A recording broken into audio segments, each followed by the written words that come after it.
look, the sums of money that we need are vast. $2.4 trillion a year for the green transition.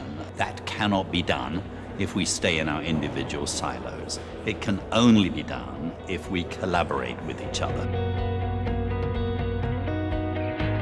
Given that GFI sits at that nexus of government, philanthropy, private sector, and has been working on exactly these kind of granular issues, you can't solve systemic problems if you sit in your silo.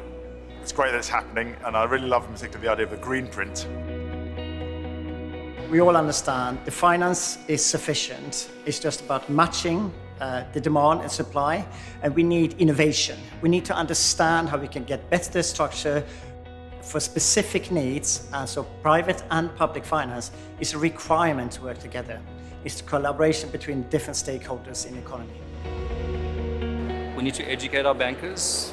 We need to actually make sure we're having tough conversations with clients. But ultimately, that's just one part of it. You do need the policy to enable the transition to happen. Two horses pulling a wagon. If they pull in opposite directions, the wagon will shatter. That's what's happening right now. Two horses pulling a wagon in the same direction.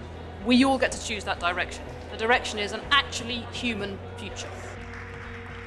We have been talking about nature, about how addressing real problems that require the help of the people on the ground.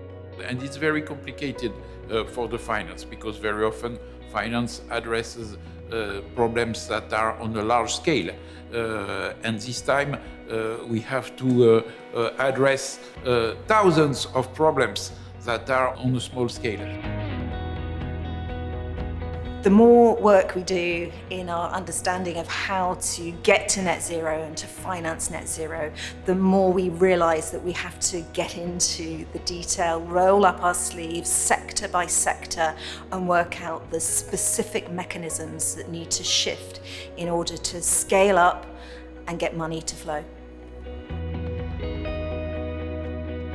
This is the kind of radical collaboration we're going to need if we're going to figure out how do we channel more capital to decarbonising those sectors and making sure that we avoid the worst of climate breakdown.